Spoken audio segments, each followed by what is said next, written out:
सुंदरते ध्यान उभे विटेवारी करकटे बरी ठेवनिया करकटे बरी ठेवनिया करकटे बरी ठेवनिया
हरे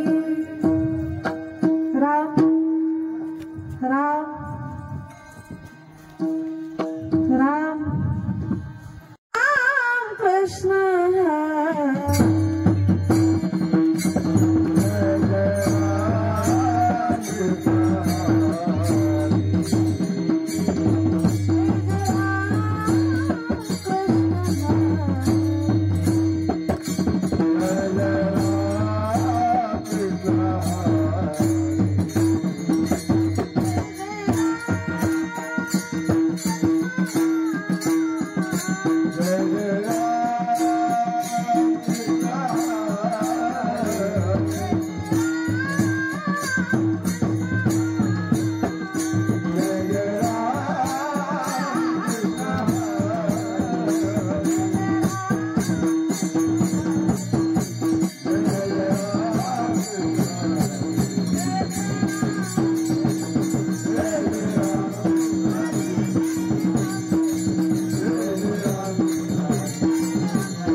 क्षणोक्षणी हाची करावा विचार क्षणोक्षणी हाची करावा विचार क्षणोक्षणी हाची करावा विचार क्षणोक्षणी हाची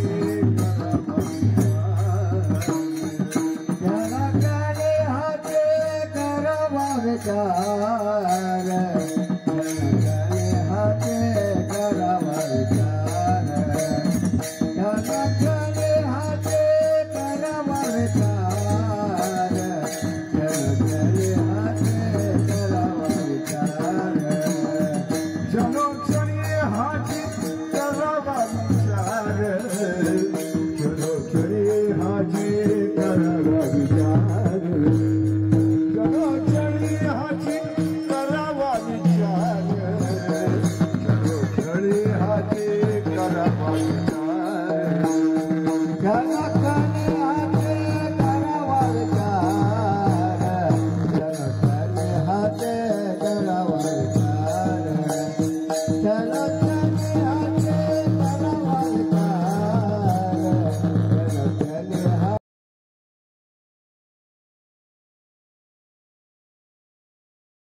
पुरुष मंडळ तुम्ही सुद्धा पाठीमागचे थोडस पुढे सरका. हा भाग रिकामा राहिला का आम्हाला वाटतं कोणच नाही. थोडस हा थोडस पुढे सरका.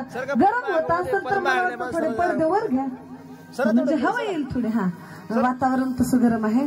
थोडेसे पडदे वर घ्या म्हणजे हवा येईल आणि पुढं सरकून बसा जरा. हा या पुढं महिला मंडळ. आपली पार्टी वेच का लाडक्या बहिणी निवडून कुणी काय ना पार्टी आपलीच आहे. विठाला विठाला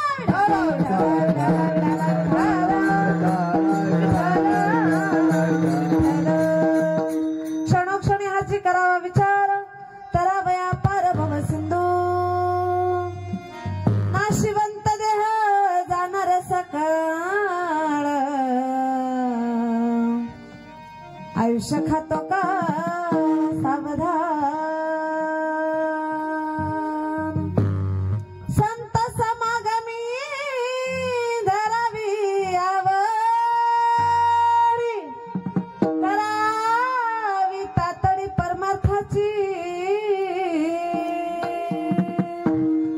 नाशिवंत देह जाणार सकाळ आयुष्य खातो काळ सावधान. का म्हणे ही लोकीच्या व्यवहारे नका डोळे धुरे भरून राहो. नाशिवंत देह जाणार सकाळ आयुष्य खातो काळ सावधान. पांडुरंगा करू प्रथमान करू प्रथमान.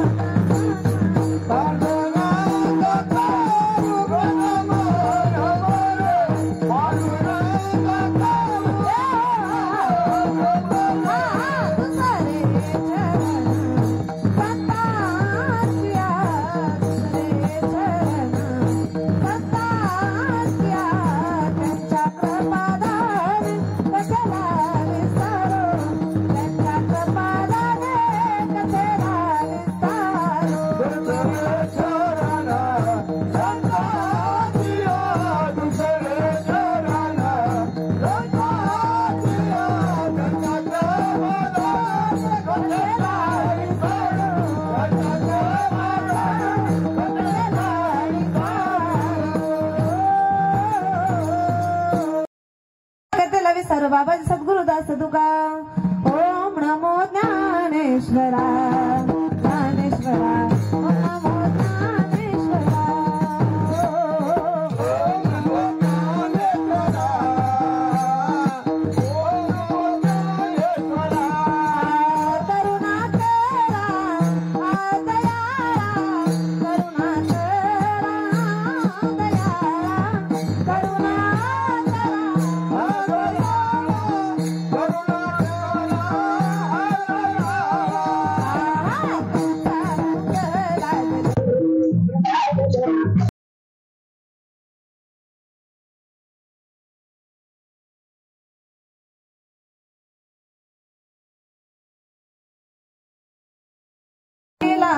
साक्षांत परमात्मा मज भेटविला.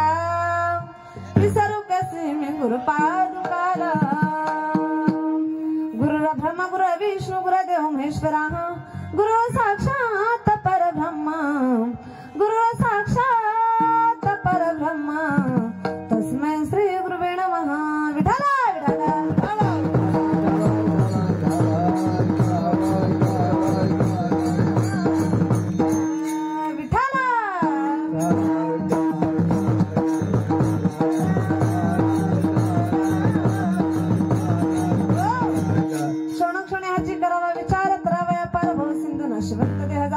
आयुष्य खातो काळ सावधान. प्रसंगी कीर्तन रूपी सेवेला सुरुवात करण्या अगोदर अल्पसा थोडासा परिचय द्यायचा तो म्हणजे असा. श्री क्षेत्र उत्तरेश्वर भगवानाच्या पदस्पर्शाने पावन झालेली भूमी म्हणजे आपलं केमगाव. आणि या केम या गावातील तळेकर वस्ती. या तळेकर वस्तीवरती कैलासवासी गिरिजाबाई तळेकर यांचा आज प्रथम पुण्यस्मरण आहे बघा.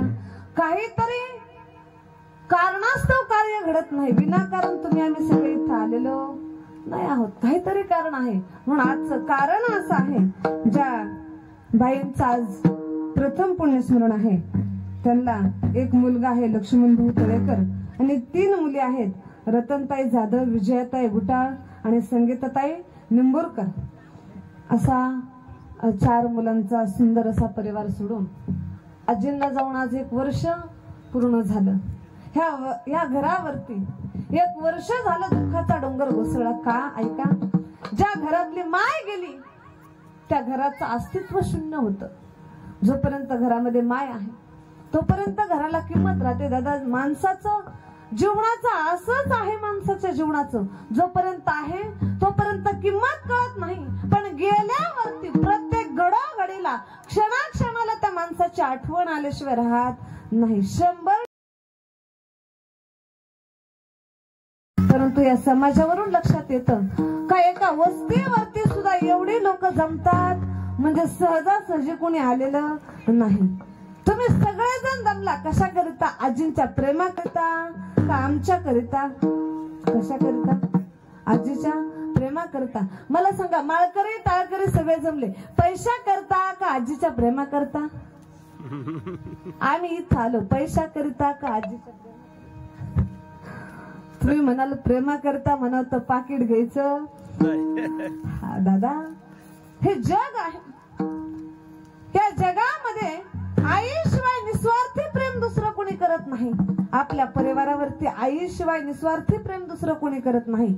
अगदी अख्खं जग पैशानं भुलून गेलेलं आहे. अख्खं जग पैशाचा विचार करतं. सगळं काही पैशावरती चालतं. बघा, जर पैसा जीवनामध्ये नसेल तर त्या ज्याच्याकडे पैसा नाही त्या माणसाला किंमत नाही. ज्याच्याकडे पैसा आहे त्या माणसाला किंमत आहे. म्हणून प्रत्येकच गोष्टी पैसा एवढाही महत्वाचा नाही का पैशापेक्षा माणूस श्रेष्ठ आहे. म्हणून माणसाला फार किंमत आहे. माणसाला किंमत आहे. माणसाजवळच्या पैशापेक्षा माणसाला किंमत आहे. पण आज कलियुग आहे दादानो. इथं दाम काम करत फक्त. बघा ना, माझ्या नाथबाबाने फार गोड वर्णन केलं आहे. नाथबाबा एका अभंगामध्ये सांगतात, हे बाबा,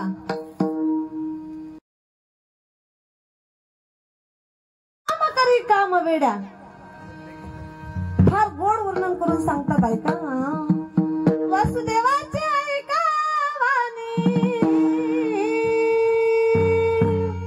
अरे वसुदेवाचे ऐका वाणी, या जगात नाही राम रे, दाम करी काम वेड्या, दाम करी काम रे, दाम करी काम वेड्या, दाम करी काम रे, दाम करी काम वेड्या, दाम करी काम रे. वसुदेवाची ऐका वाणी,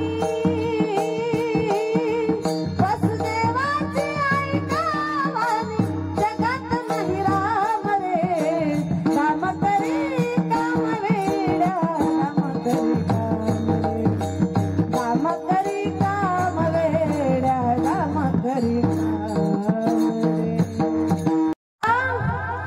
पैशाची हवल येणारी, पैशाची हवल येणारी, तन बाळाला करताय प्यारी, तन बाळाला करताय प्यारी. अरे पैशापासून सारी माणसं, जन्मापासून सारी माणसं पैशाचे गुलाम रे, दाम करी काम वेड्या, दाम करी काम रे. काम जर मला सांगा, जन्माला लहान बाळ आलं का, लहान बाळ जन्माला आल्याबरोबर आजीबाई भेटायला आली का काय देते हातात? बोला बोला बोला महिला मंडळ, काय देता तुम्ही बाळाला भेटायला गेल्या हातात? 10 रुपयाची जी मुठीत जम धरत.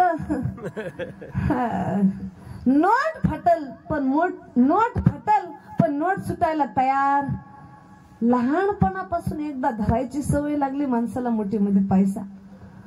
मी सांगत होते तुम्हाला, हा परिवार जो जमलाय ना, हे पुरुष मंडळ स्त्रिया मंडळी एवढे जे जमलेत ना, हे फक्त आणि फक्त आजींच्या प्रेमासाठी जमलेत. म्हणून सुंदर असं ज्या तळेकर भाऊंनी फार गोड नियोजन केलं आहे. एका लहान गरीब मुलीच्या लग्नाला जेवढा लोक खर्च करतात तेवढा खर्च भाऊ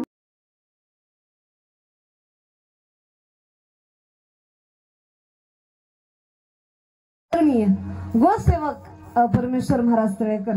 बघा ज्याप्रमाणे गाय घरातल्या माईला किंमत आहे तेवढीच किंमत गोठ्यातल्या गाईला आहे. म्हणून आमचे परमेश्वर भाऊ तळेकर अगदी सेवा आहे माहीत झाल्याबरोबर उपस्थित राहिले, त्याबद्दल त्यांचं धन्यवाद. आमचे मृदंगाचार्य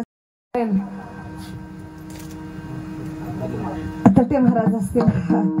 तुम्ही म्हणता महाराज हे 4-5 महिने झालं गावात नाही का, लगे नाव विसरले का? असं नाही हा.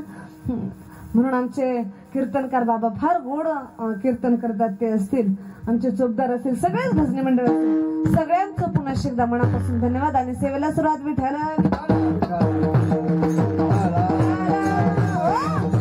तुका मला या अभंगातून सांगतात, अरे राजा ए भल्या माणसा, तुला क्षणाक्षणाला विचार करणं गरजेचं आहे.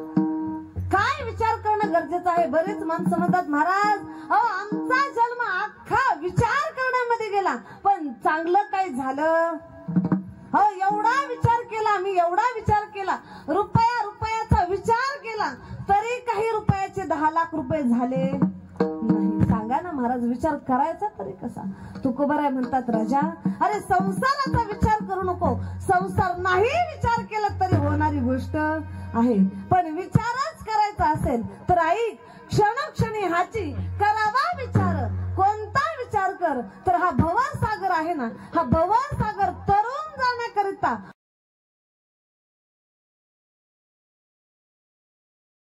मध्ये सांगता येणार नाही. लांबी सांगावी म्हटलं तरी सुद्धा ती लांबी सांगता येणार नाही. एवढा मोठा असा हा संसारनाचा अथांग मोठा सागर आहे. सागरामध्ये सुई सापडणार नाही. जसं सागराच्या पाण्याची तुलना करता येणार नाही, तसा हा दुःखरूपी संसार आहे. आणि या संसारामध्ये किती जरी विचार केला तरी हे सगळं नाशवंत आहे.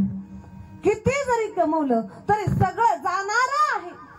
नाशवंत देह जाणार सकळ, आयुष्य खातो काळ. बाबा फार थोडा वेळ तुझ्याकडे आहे, त्या वेळामध्ये थोड्याशा राहिलेल्या वेळामध्ये स्वतःच्या जीवाचं कल्याण कर. नाही जर केलं तर तुकोबाराय सांगतात, राजा अरे बाबा हा नाशवंत देह आहे, जाणार सकळ, आयुष्य खातो काळ. तुला सावधान होणं फार गरजेचं आहे. अरे आयुष्य आजचा दिवस उद्या येणार नाही, उद्याचा दिवस परवा येणार नाही, काल झालेला दिवस आज येणार नाही. बघा तुम्ही, आजची झालेली तारीख ही आजच्या नंतर कधीच पुन्हा येणार नाही. आजचा गेलेला दिवस, आजचा गेलेला क्षण पुन्हा कधी येणार नाही. म्हणून माणसानं सावध होणं फार गरजेचं आहे. म्हणून तर बघा, जर वळण असेल तर सरकार मायबापच्या मोठ्या मोठ्या पाट्या असतात, सावधान पुढे वळण आहे, सावधान पुढे अरुंद पूल आहे, सावधान पुढे शाळा आहे. एवढंच नाही,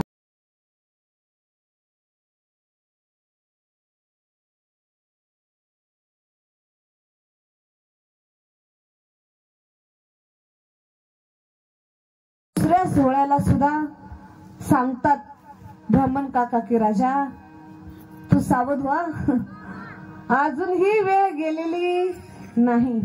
मंडपामध्ये आला, स्टेजवर गाडी चढला, सुडबुटामध्ये टाईटच असतो, मारुतीच्या मंदिरात बुटा सकट, तरी सावध होत नाही. 4 मंगलाष्टिका म्हणल्या जातात. किती काका? 4.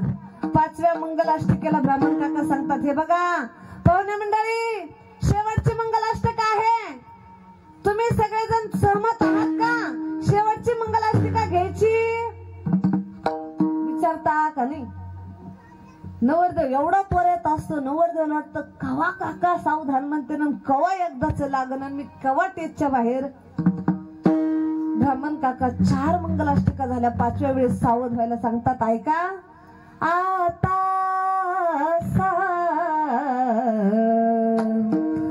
वध सावधान समय साधा समी पैसे वागवादान करा पदार्थ घटिका संपूर्ण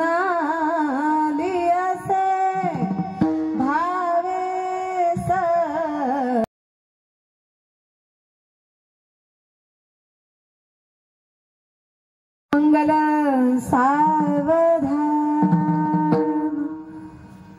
तरी सुद्धा आपण सावध होत.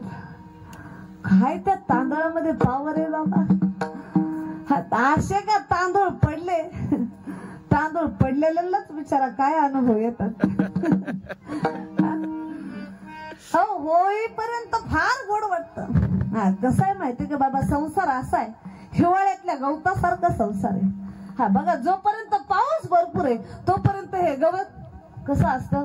हे गवत कसं असतं बाबा. शेतकरी जोपर्यंत पाऊस भरपूर आहे शेतामध्ये तोपर्यंत शेतावरच्या बांधाचं गवत हिरवं असतं, भरपूर हिरवं असतं. बघितलं का जीवाला समाधान वाटते. असं वाटतं का ही हिरवळ कधी संपू नाही. तसा संसार आहे. नवीन नवीन वाटतं का हा हे नवे 4-8 महिने कधी संपू. काय थाट माट भरपूर लखलखाट त्या नवरीचा असतो. 8 महिने झाले, हिवाळा संपला, उन्हाळा थोडासा चालू झाला, गवत वाळलं का त्या वाळलेल्या गवताचे काय होतात कुसाळ. मग ते कुसाळ टोचायला लागले का माणसं म्हणतात काय माहिती असलं होतं. मग आनंद आहे. एकदा का हिरवा गवत वाळलं का त्याच्यातला आनंद संपला. त्याची कुसाळ टोचायला लागली का माणसं म्हणतात महाराज अहो तेव्हाच काका म्हणत होते सावध सावध व्हा. ह्याच्यात लय कुसाळ येत पण आम्हाला कुसाळात मजा येते, हिरवळीत मजा नाही. म्हणून तुकोबाराय सांगतात बाबा तुला सावध होणं फार गरजेचं आहे. हा नाशिवंत दे आहे, एक ना एक दिवस जाणार आहे. म्हणून काय कर, सावध हो. सावध होऊन संतांच्या सानिध्यामध्ये राहा. संतांच्या सानिध्यामध्ये राहून एवढंच नाही तर ह्या डोळ्यावरचा धूर तुला घालवावा लागेल. तुका म्हणे येही लोकीच्या व्यवहारे नका डोळे दुरे भरून राहू राजा. ए भल्या माणसा, अरे सत्तेचा धूर आज ना उद्या निघून जाणार, संपत्तीचा धूर आज ना उद्या निघून जाणार.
राजा हा नाशवंत देह आहे, एक ना एक दिवस जाणार आहे. सावध हो.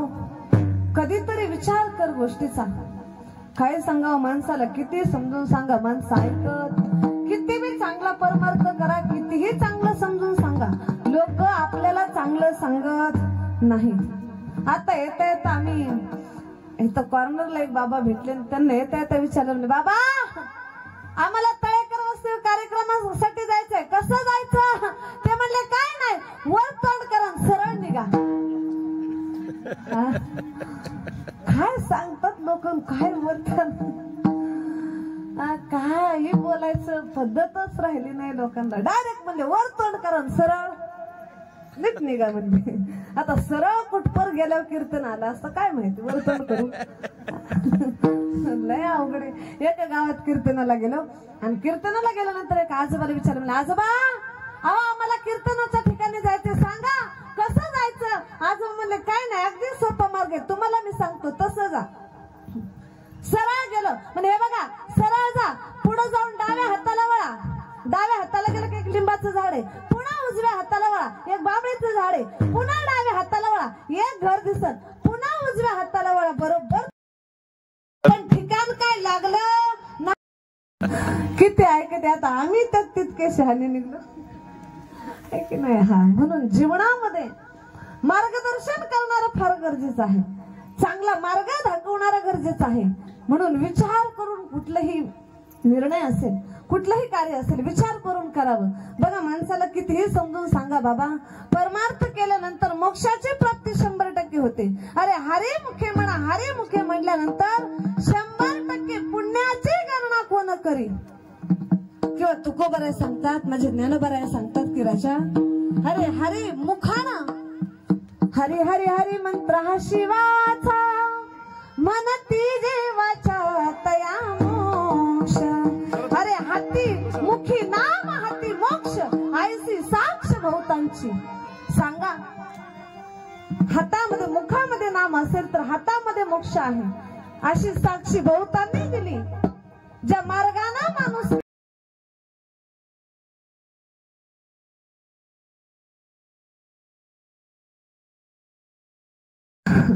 कुठं बाई तुम्ही चला. मी म्हणलं आजी अहो काही नियम असतात वारकरी संप्रदायामध्ये.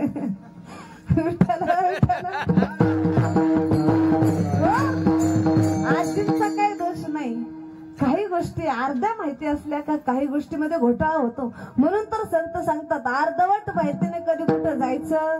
हा पूर्ण रस्ता माहिती असेल तर त्या बसमध्ये बसायचं. जर रस्ता माहित नसेल आणि चुकीच्या एसटी मध्ये बसल्या कवाशी तू त्या गावाला पोचशील नाही, पोचणारच नाही.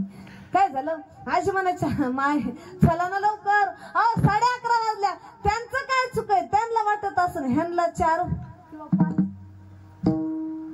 द्यायचे. हा त्या म्हणायच्या महाराज तुम्ही बाहेर निघा बरं, तुम्ही बाहेर निघल्याशिवाय बाकीचे उभं राहायचे. त्या म्हणल्या बाया मी पाया पडते तुमच्या, काही करा 2-4 इण्याच्या तारा त्यांना वाजवाय सांगा पटकन.